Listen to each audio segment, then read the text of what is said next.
Hello friends, मेरे YouTube channel पर आपका बहुत बहुत स्वागत है। मैं एक बार फिर उपस्थित हूँ एक नई वीडियो के साथ। और फ्रेंड्स, आज का टॉपिक शुरू करने से पहले सबसे पहले मैं आपसे कहूँगा कि यदि आप मेरे चैनल पर नए हैं तो कृपया चैनल को सब्सक्राइब कर लीजिएगा, क्योंकि हम बहुत ही इंपॉर्टेंट वीडियोस अब लाने वाले हैं आप सभी के लिए। यूपी टीजीटी मैथ स्पेशल की क्लासेस आपके लिए आने वाली हैं और हर एक टॉपिक को यहाँ पर हम कवर करेंगे।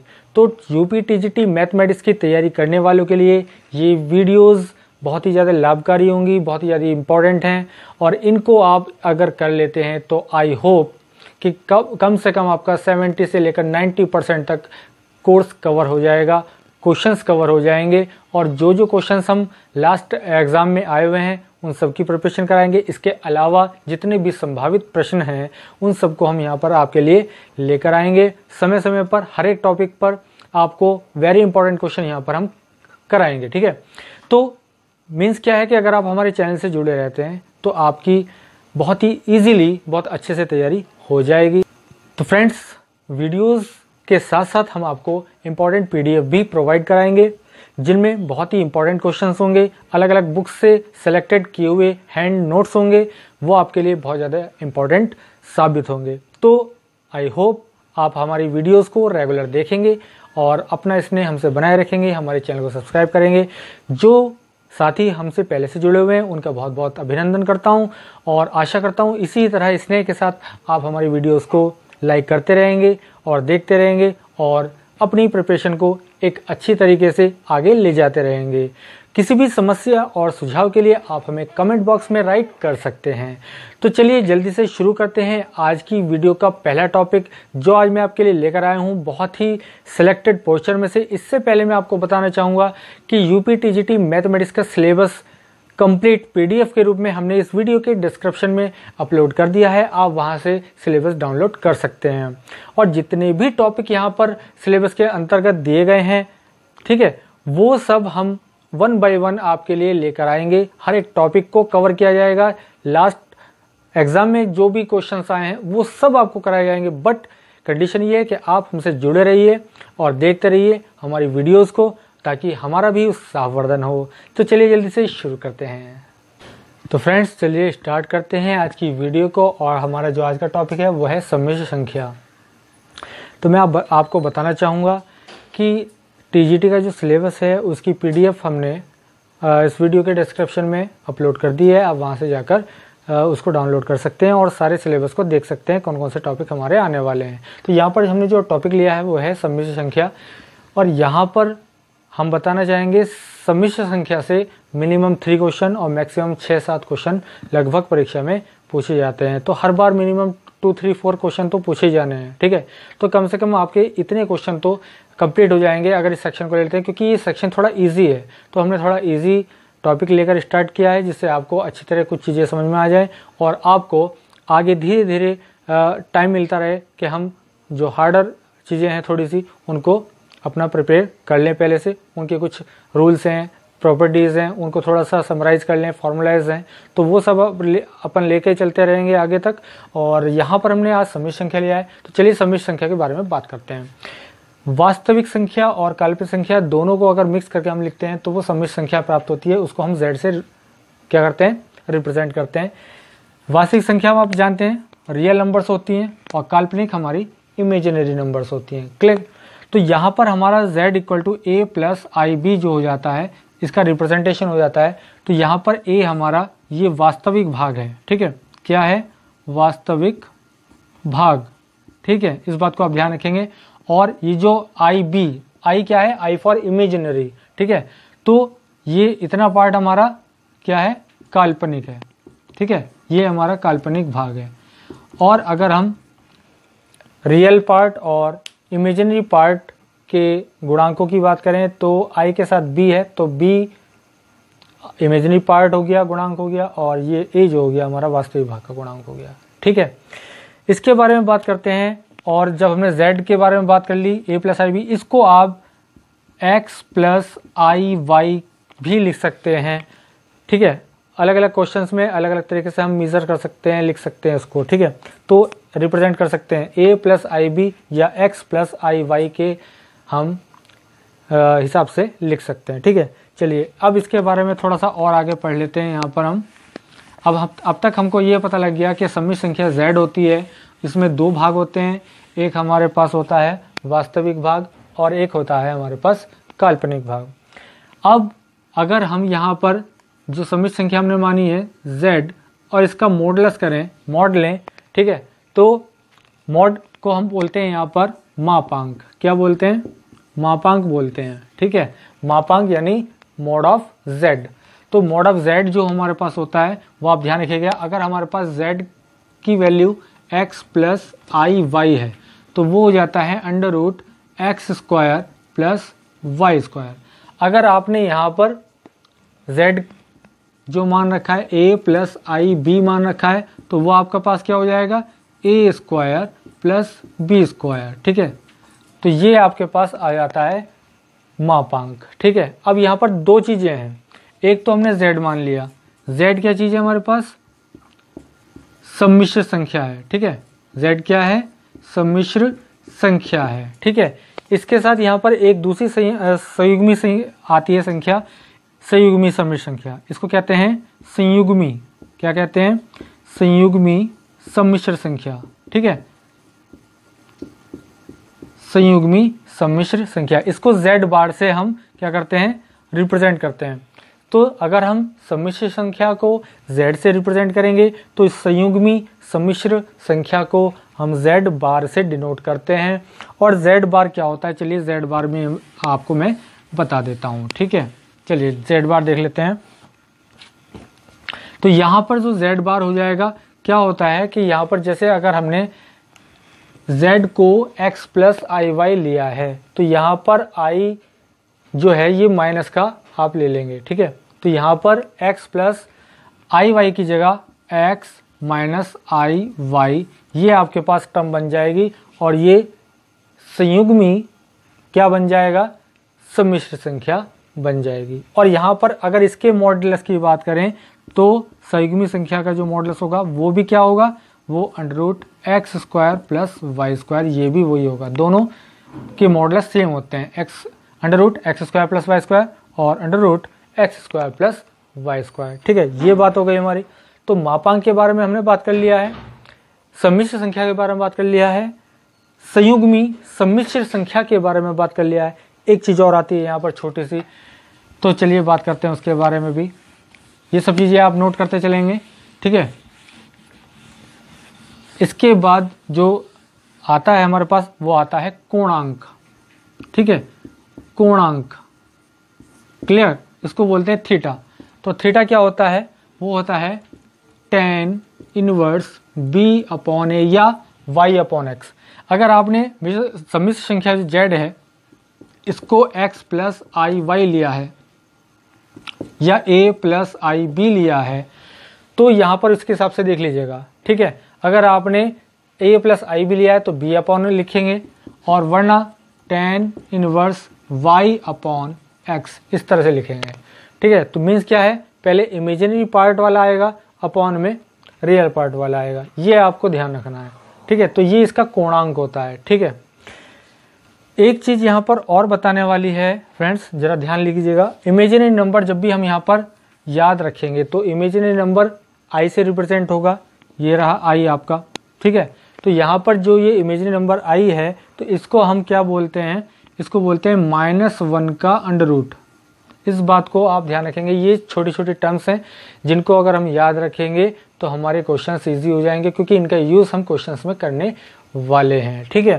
तो यहाँ पर जो i है उसको हम बोलते हैं -1 का अंडर रूट। अगर हम देखो इसका स्क्वायर कर देते हैं तो i स्क्वायर हो जाता है हमारे पास -1 हो जाता है। इसी तरह से अगर हम क्यूब करेंगे तो i क्यूब जो हो जाएगा, देखो i क्यूब, यहाँ पर एक i से और हमने मल्टीप्लाई कर दिया तो ये बन जाएगा माइनस का i बन जाएगा, ठीक है।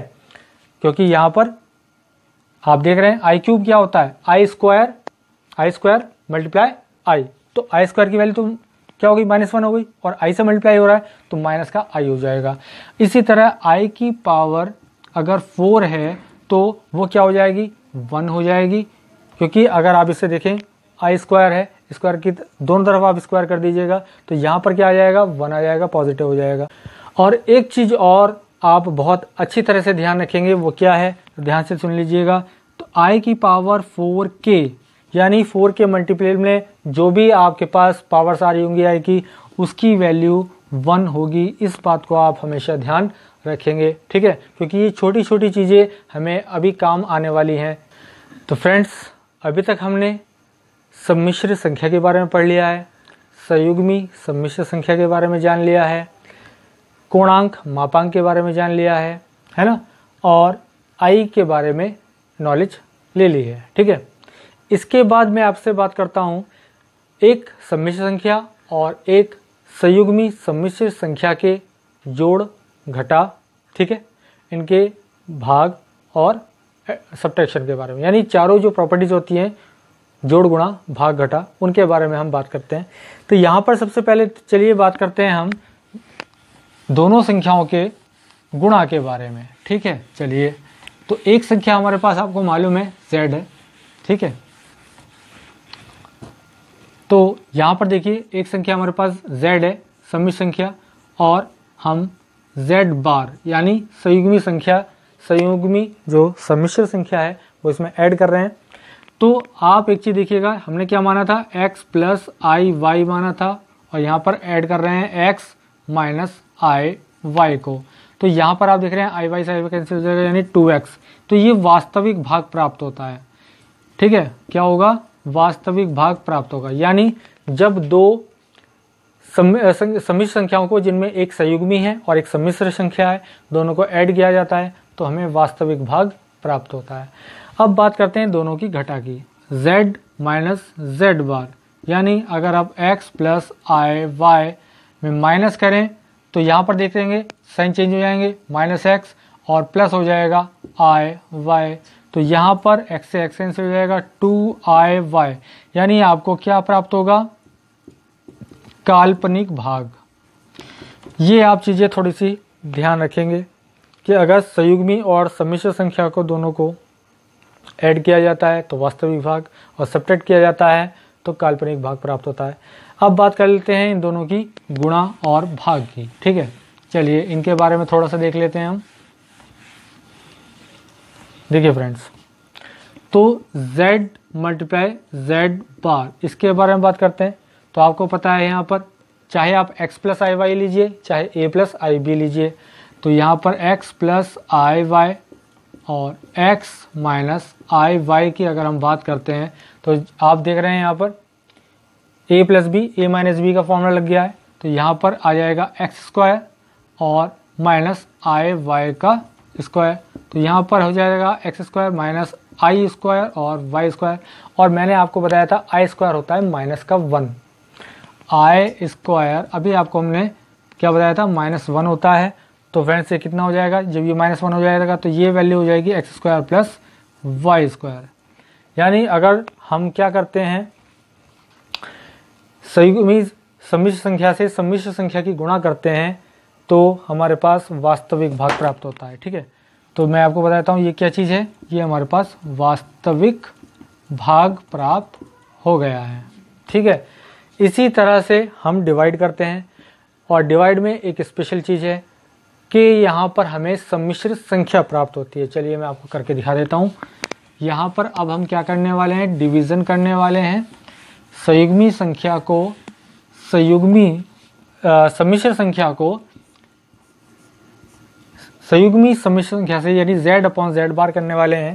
तो यहाँ पर आप देखिए x plus i Y upon x minus i Y, और जब भी आप परिमेय करते हैं किसी भिन्न का तो हर के जो कॉन्जुगेट होता है, संयुग्मी होता है, उससे गुणा करते हैं। तो यहाँ पर x प्लस आई वाई है ना, और x प्लस आई वाई से अगर हम यहाँ पर मल्टीप्लाई कर देते हैं तो आप देखिए यहाँ पर ऊपर हो जाएगा x प्लस आई वाई का होल स्क्वायर, और नीचे क्या बन जाएगा, x square minus i y का स्क्वायर। तो आप जानते हैं नीचे क्या हो जाने वाला है। तो ऊपर पहले a प्लस बी का होल स्क्वायर फॉर्मूला खोल लेते हैं। तो a square plus b square i square हो जाएगा, वाई स्क्वायर हो जाएगा, और प्लस आ जाएगा 2x आई वाई, और अपॉन में आपके पास आ जाएगा फ्रेंड्स एक्स स्क्वायर, और यहाँ पर मैंने बताया आपको आई वाई का स्क्वायर।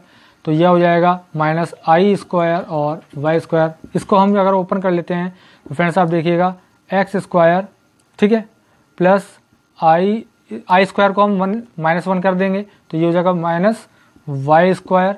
क्लियर। चलो यहाँ पर हमारे पास हो गया और 2xi हो जाता है, अपॉन में देख लीजिएगा ये हो जाएगा x square plus y square. अब आपके पास देख लीजिए यहाँ पर क्या क्या चीज़ आ गई। देखो एक चीज़ तो ये आ गई है आपके पास x square minus y square, है ना। आपके पास क्या आ गया x square minus y square upon x square plus y square, और यहाँ पर प्लस लगाकर 2xi upon x square plus y square. यानी आपके पास क्या आ गया, एक सम्मिश्र संख्या आ गई है, क्योंकि सम्मिश्र संख्या में दो पार्ट होते हैं, एक रियल और एक इमेजिनरी। यहाँ पर आपके पास आ चुका है, तो आई को आप चाहे इस तरह करके लिख लीजिएगा i 2xy upon x square plus y square. तो इससे आपको क्या पता लगा कि अगर हम ऐड कर रहे हैं संयुग्मी को और सम्मिश्र, ठीक है, तो क्या मिल रहा है, वास्तविक मिल रहा है, सब्ट्रैक्ट करने पर काल्पनिक मिल रहा है, गुणा करने पर वास्तविक भाग मिल रहा है, और अगर हम डिवाइड कर रहे हैं दोनों को तो हमें एक सम्मिश्र संख्या प्राप्त हो रही है। ठीक है, चलिए कुछ और इम्पोर्टेंट चीज़ें देखते हैं। तो चलिए फ्रेंड्स अब आगे बात करते हैं, यदि हमारे पास दोनों संख्याएं सम्मिश्र संख्याएं हों तो उनका योग, उनका घटा, उनका गुणा, उनका भाग क्या होगा। चलिए आइए देखते हैं, इसको भी थोड़ा सा देख लेते हैं क्योंकि ये हमारे सिलेबस में ऑलरेडी दिए गए हैं, इनके बेस कुछ क्वेश्चंस हो सकते हैं। तो मान लीजिए हमारे पास दो संख्या, एक है हमारे पास z1 है, a प्लस आई बी मान लीजिए, या x प्लस आई वाई मान लीजिए, वो आपकी मन की बात है, वो आप देख सकते हैं कुछ भी। z2 हम मान लेते हैं a प्लस आई बी, तो यहाँ पर देखिए 1 लगा दिया और 2 लगा दिया। क्लियर। तो z1 में a1 प्लस आई b1 और z2 में a2 प्लस आई b2। तो यहाँ पर अगर हम दोनों संख्याएं को ऐड कर रहे हैं, दो सम्मिश्र संख्याओं को यदि हम जोड़ रहे हैं, तो आपको मैं बता देता हूँ यहाँ पर हम क्या करेंगे, या तो डायरेक्ट समझ लीजिए कि रियल पार्ट में रियल पार्ट जुड़ जाता है, रियल पार्ट में रियल पार्ट घटता है, ऐसे ही इमेजिनरी में इमेजिनरी जुड़ जाएगा, इमेजिनरी से इमेजिनरी घट जाएगा। तो यहाँ पर आप a1 प्लस आई b1 प्लस a2 प्लस आई b2 लिखेंगे। तो यहाँ पर a1 plus a2 real part को एक साथ कर लीजिए, i common b1 plus b2, ये हमारे पास बन जाती है कंडीशन। और दोनों अगर घट रहे हों, z1 माइनस z2 हो रहा हो, तो इसी तरह करना है बिल्कुल, a1 प्लस आई b1 माइनस करेंगे तो दोनों साइन माइनस के हो जाएंगे, तो a2 माइनस आई b2 हो जाएगा। और यहाँ पर आप करेंगे a1 minus a2, real part को एक साथ कर लेंगे, i कॉमन लेंगे, b1 माइनस b2, ये हमारे पास कंडीशन हो जाती है। ठीक है, अब बात करते हैं अगर हमारे पास इन दोनों संख्याओं का मल्टीप्लिकेशन किया जाए तो क्या होगा। चलिए मल्टीप्लिकेशन को देख लेते हैं फ्रेंड्स, मल्टीप्लिकेशन कर देते हैं हम। तो z1 डॉट z2 है ना मल्टीप्लिकेशन, यानी a1 प्लस आई b1, इसका हमें मल्टीप्लाई करना है, किससे करना है, a2 प्लस आई b2 से। ठीक है, तो यहाँ पर आप देखिएगा किस तरह से मल्टीप्लाई करते हैं। तो a1 की इस कंप्लीट से मल्टीप्लाई करेंगे, a1 a2, क्लियर। आप देखते हैं, चलिए a1 a2, और यहाँ से करेंगे तो आ जाएगा i a1 b2, और इसी तरह से आगे चलेंगे i b1 a2, i b1 a2, और यहाँ से करेंगे तो ये हो जाएगा प्लस आई स्क्वायर b1 b2। और जैसे कि आप जानते हैं, मैंने आपको अभी ऑलरेडी बता दिया है, आई स्क्वायर क्या होता है, माइनस का 1 होता है। तो जब ये -1 हो जाएगा तो ये माइनस का b1 b2 हो जाएगा, तो हमारे पास आ जाएगा a1 a2 minus b1 b2, ये हमारा रियल पार्ट बन जाएगा। और यहाँ से हम i कॉमन लेने वाले हैं, प्लस i कॉमन हमने यहाँ पर ले लिया, तो क्या बन जाएगा a1 b2 plus b1 a2, ये हमारे पास बन जाएगी z1 z2 की अगर हम मल्टीप्लिकेशन करेंगे। ठीक है, एक और छोटा सा कर लेते हैं, z1 और z2 को डिवाइड और कर देते हैं। ये सब चीज़ें बेसिक मैं आपको इसलिए बता रहा हूँ कि मैं आपको स्टार्टिंग से लेकर चल रहा हूँ, जैसे कि आपको आगे कोई भी प्रॉब्लम ना हो कि अगर कोई क्वेश्चन इस तरह का आए, कोई क्वेश्चन आपको इस तरह बनाकर दे दे मल्टीप्लिकेशन के लिए, एडिशन के लिए, सब्ट्रैक्शन के लिए, है ना, एक्सेट्रा जो भी क्वेश्चन दे दे, तो आपको कोई प्रॉब्लम ना हो कि आप इस तरह से ओपन करके उसको कर दें। तो यहाँ पर मैं बात करता हूँ डिवीज़न की, तो z1 अपॉन z2 का अगर हम डिवाइड कर रहे हैं तो यहाँ पर आप देख लीजिएगा a1 प्लस आई B1 अपॉन A2 प्लस आई B2, ये हमारे पास हो जाता है। और हम आपको बता दिया, आपको पहले ही हमने बता दिया कि अगर हम परिमेयकरण करते हैं किसी भिन्न का तो जो हर होता है उसके कॉन्जुगेट से ऊपर नीचे मल्टीप्लाई करते हैं। तो यहाँ पर इसका कॉन्जुगेट यहाँ पर माइनस आ जाएगा, तो हम क्या करेंगे A2 माइनस आई B2 से हम क्या करने वाले हैं, मल्टीप्लाई करने वाले हैं। और यहाँ देखिए ऊपर नीचे हमने A2 माइनस आई B2 से हमने मल्टीप्लाई कर दिया। तो ऊपर मल्टीप्लाई कर देते हैं। सबसे पहले हम देख लीजिएगा A1 की A2 से मल्टीप्लाई हो जाएगी, क्लियर हो जाएगा। A1 की इससे मल्टीप्लाई हो जाएगी, तो यह हो जाएगा माइनस का आई A1 B2। इसी तरह यहाँ पर देखेंगे आप इसका और इसका मल्टीप्लाई होगा तो आएगा हमारे पास प्लस का आई B1 हो जाएगा और यहाँ पर A2 हो जाएगा। और यहाँ से ठीक है मल्टीप्लाई करेंगे आप, माइनस का साइन लगेगा और यहाँ पर आई स्क्वायर कितना हो जाएगा, आई स्क्वायर हो जाएगा। चलिए इसको -1 बाद में लिख देंगे और यहाँ पर हम B2 लिख देते हैं, B1 लिख देते हैं, ठीक है ये वाला B1 हो जाएगा। और अपॉन में क्या आ जाएगा, आप देख रहे होंगे यहाँ पर क्या बन जाएगा, A2 का स्क्वायर बन जाएगा, क्लियर, और माइनस आई B2 का स्क्वायर बन जाएगा। अब आप अगर यहाँ पर देखेंगे तो फ्रेंड्स देखिएगा A1 A2 और यहाँ पर देखिए आई स्क्वायर -1 हो गया है। जब आई स्क्वायर -1 हो जाता है तो माइनस माइनस प्लस हो जाएगा, ठीक है। तो यहाँ पर क्या आ जाएगा, ये प्लस B2 B1, तो ये हमारा क्या बन जाएगा, रियल पार्ट बन जाएगा। और यहाँ पर हम क्या करने वाले हैं, आई कॉमन लेने वाले हैं, तो प्लस लगाया हमने आई और यहाँ देखिए इसको पहले लिख लिया B1 A2 minus A1 B2 minus वाले को बाद में लिख दिया है। और अब नीचे क्या बचेगा, देखो नीचे हमारे पास टोटल क्या बच गया, A2 का स्क्वायर बच गया है ना, क्या था ये, यहाँ पर हमारे पास A2 है ना, तो A2 का स्क्वायर बच गया है। और यहाँ पर क्या है B2 है ना, B2 है, तो यहाँ पर क्या बच गया, आई स्क्वायर -1 हो जाएगा, प्लस हो जाएगा B2 का स्क्वायर हो जाएगा, ये हमारे पास बच गया है। तो A2 square plus B2 square नीचे आ गया। तो ये अगर आप रियल पार्ट अलग करना चाहें तो इतना पार्ट रियल हो जाएगा, ठीक है, इतना पार्ट रियल हो जाएगा। और इमेजिनरी करना चाहें तो इतना पार्ट आपका ये वाला इसको लेकर क्या हो जाएगा, इमेजिनरी हो जाएगा। तो हमें क्या मिला, दोनों की डिवीजन से एक सम्मिश्र संख्या प्राप्त हुई है। तो इतना आज हमने किया है फ्रेंड्स, हमने संयुग्मी संख्या और सम्मिश्र संख्या के चारों प्रॉपर्टीज, गुणा भाग जोड़ घटा है ना, सब पढ़ लिया। ऐसे ही दो सम्मिश्र संख्याओं की चारों प्रॉपर्टीज पढ़ ली हैं। सम्मिश्र संख्या क्या होती है ये पढ़ लिया, संयुग्मी क्या होती है सम्मिश्र संख्या वो पढ़ लिया, मापांक कोणांक ये पढ़ लिया है। आई के बारे में हमने जानकारी ले ली है। कुछ और इंपॉर्टेंट टर्म्स हैं, चलिए उनके बारे में बात करते हैं। तो चलिए फ्रेंड्स, अब एक नई चीज हम जान लेते हैं। यहाँ पर हम बात करते हैं संयुग्मी समतल की, ठीक है।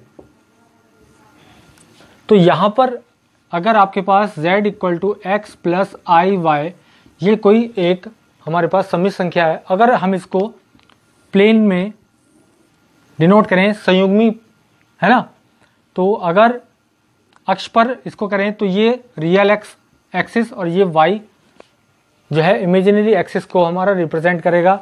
ओ यहाँ पर मूल बिंदु होगा और यहाँ पर अगर मान लीजिए हमारे पास z ये संख्या है और मूल बिंदु को यहाँ पर इसके कोऑर्डिनेट होगा एक्स वाई, ठीक है।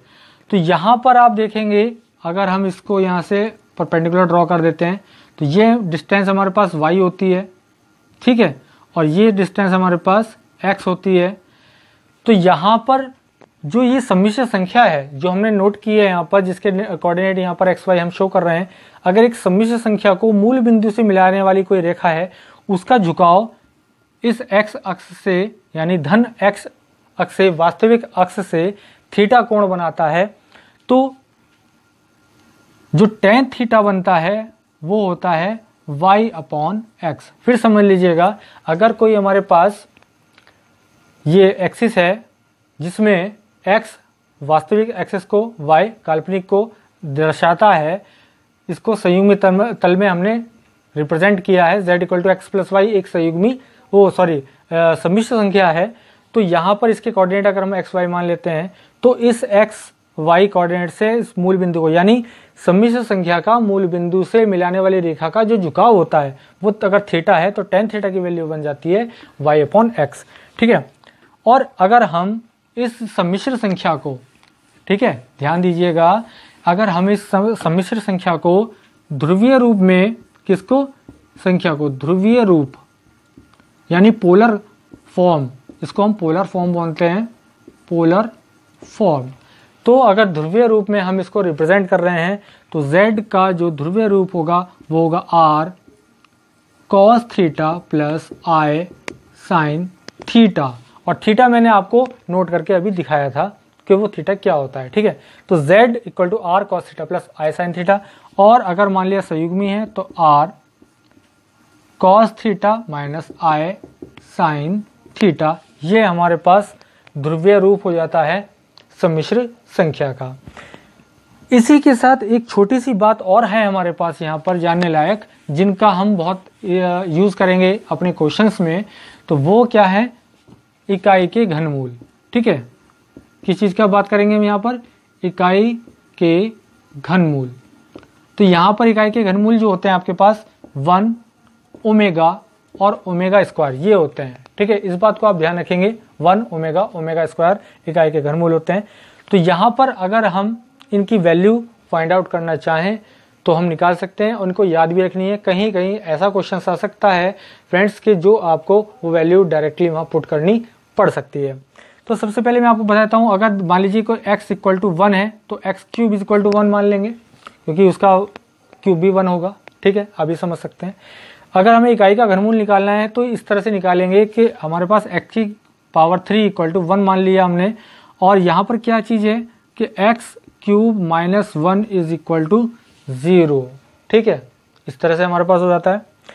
इसको हम इस तरह से समझ सकते हैं, है ना, ये समझ सकते हैं। अब आपके पास a cube minus b cube का जो फॉर्मूला होता है वो होता है a माइनस बी और a square plus a b plus b square, ये आपके पास फॉर्मूला होता है। तो इसी तरह से यहाँ पर इसको हम कर देंगे, ये हो जाएगा x माइनस 1 और x square plus x plus 1 is equal to 0, और दो आपके पास यहाँ पर आ जाएंगे x माइनस 1 इक्वल टू 0 और x plus 1 equal to 0।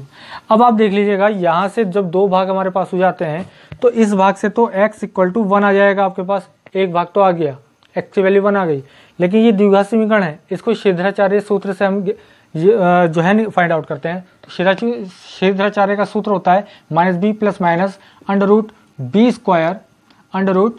Square minus 4ac upon 2a। जब उससे आप लगाएंगे तो यहाँ पर क्या क्वांटिटी आपको मिल जाएगी, तो फ्रेंड्स आपको मैं यहाँ पर लिख देता हूँ। तो x के मान आपके पास क्या क्या आ जाएंगे, -1 प्लस माइनस बी स्क्वायर का मतलब क्या हुआ यहाँ पर 1, तो 1 हो जाएगा, 1 minus 4 into 1 into 1 upon 2 into 1 2a, है ना। तो ये आ जाएगा। तो आपके पास जो x का मान आएगा वो आएगा -1 प्लस माइनस, और यहाँ से देखिए 1 माइनस 4 तो माइनस का 3 आ जाएगा, तो माइनस का 3 अंडर रूट में, ठीक है, अपॉन कितना 2 आ जाएगा। तो आपके पास अब देखिए दो वैल्यूज तो ये आ चुकी हैं, एक वैल्यू आ चुकी है, ये टोटल 3 वैल्यू, तो ये 3 वैल्यू आ गई हैं आपके पास, ठीक है, इस बात का ध्यान रख लीजिएगा। तो आपके पास एक तो 1 वैल्यू आ गई है, ये वाली आ गई है, एक ओमेगा आ गई है, ओमेगा आएगी आपकी जो वैल्यू है प्लस वाली है, -1 प्लस अंडर रूट 3 अपॉन 2, ये आपकी ओमेगा की वैल्यू हो जाएगी, ठीक है। और माइनस में जो है वो ओमेगा स्क्वायर की वैल्यू हो जाएगी। ये इकाई के 3 घनमूल हो जाते हैं, -1 minus under root minus 3 upon 2, ये ओमेगा स्क्वायर की वैल्यू है। तो ये मैंने आपको तीनों चीज़ें बता दी हैं, ठीक है। तो इसी के साथ ये कंप्लीट हो जाता है। और इसमें मैं एक चीज़ और इम्पॉर्टेंट थोड़ा नोट करना आपको बता देना चाहता हूँ। चलिए बताता हूँ मैं आपको। Omega cube is equal to 1, ये आप हमेशा ध्यान रखेंगे। 1 प्लस ओमेगा स्क्वायर की वैल्यू 0 होती है, ये आप ध्यान रखेंगे। और हमेशा ध्यान रखिएगा ओमेगा की पावर 3 के जितनी भी होगी वो हमेशा 1 होगी, ये आपको हमेशा ध्यान रखना है, ठीक है। तो इतना सब कुछ हमने कर लिया है, और ये सब हमारा इतना इम्पॉर्टेंट है कि हम क्वेश्चंस में कहीं ना कहीं यूज़ ज़रूर करेंगे, ठीक है। एक छोटी सी और यहाँ पर ध्यान देने योग्य बात है फ्रेंड्स, एक डिमाइवर थ्योरम यहाँ पर हम यूज़ करते हैं। जब भी सम्मिश्र संख्याओं का हम जिक्र करते हैं तो हमारे सामने आती है डिमाइवर थ्योरम, यानी डिमाइवर प्रमेय, है ना, डिमाइवर प्रमेय। तो ये क्या चीज़ है, आप इसे ध्यान लीजिए। यदि n एक धन पूर्णांक हो, ठीक है, यदि n एक धन पूर्णांक हो, ठीक है, या ऋणात्मक पूर्णांक हो, n एक धन पूर्णांक हो या ऋणात्मक पूर्णांक हो, तो हमारे पास cos theta plus i sine theta की पावर अगर n दे रखी है तो आप इसको लिख सकते हैं cos n थीटा, है ना, plus i sine n theta. ठीक है, तो ये हो जाएगा। और इसी तरह से अगर यह माइनस होगा तो यहाँ पे cos theta minus i sine n theta इतना हो जाएगा। तो जैसे मान लीजिए ये है cos theta plus i sine theta, अगर पावर माइनस की है तो आपके पास क्या बन जाएगा, cos n theta minus i sine n theta, ये बन जाएगा आपके पास। इस बात का ध्यान रखेंगे आप। ठीक है, तो ये दोनों चीज़ मैंने आपको बता दी हैं। आज जितना भी थ्योरेटिकल पार्ट था तो फ्रेंड्स वो सब मैं आपको बता चुका हूँ। इतना इम्पॉर्टेंट पार्ट है, इसके किसी भी पार्ट को आप मिस मत कीजिएगा। जितने भी स्टेप्स आपको बताएंगे, जितने टर्म्स आपको मैंने बता दिए हैं, वो सब आप बहुत अच्छे से तैयार कर लीजिएगा। जितनी आज वीडियो मैंने चीज़ें बताई हैं सबको नोट बना के आप रखिएगा। नेक्स्ट वीडियो में हम इनके बेस क्वेश्चन जो हमारे पास आ रहे हैं, लास्ट ईयर आए हुए क्वेश्चन हैं या वेरी इंपॉर्टेंट क्वेश्चन जो हम अब आने वाले हैं, उनके बारे में प्रिपरेशन आपको कराएंगे। तो उन सब को आप करेंगे, लेकिन जब आपको इन सब चीज़ों की नॉलेज अच्छी तरह हो जाएगी, इन सबको आप अच्छी तरह पढ़ लेंगे। तो ये चीज़ आप पढ़ लीजिएगा। ठीक है, नेक्स्ट वीडियो में हम कुछ क्वेश्चंस लेंगे। ठीक है, और क्वेश्चंस वेरी इंपॉर्टेंट क्वेश्चंस हैं, उनकी पीडीएफ भी मैं आपको अवेलेबल कराऊंगा। तो अगर आप चाहें तो आज जितना भी चीज़ मैंने आपको बताया, अगर आप इसकी पीडीएफ चाहते हैं तो कमेंट बॉक्स में हमें राइट कर दीजिएगा, हम आपको पीडीएफ भी प्रोवाइड करा देंगे। तो बस आज की वीडियो में इतना ही। नेक्स्ट वीडियो में इससे रिलेटेड बहुत सारे इंपॉर्टेंट क्वेश्चन हम जरूर करेंगे। तो जाने से पहले मैं आपसे निवेदन करता हूँ, चैनल को सब्सक्राइब जरूर कर लीजिएगा, और वीडियो पसंद आई हो तो इसको लाइक शेयर जरूर कीजिएगा। तो बस आज के लिए इतना ही। Thank you.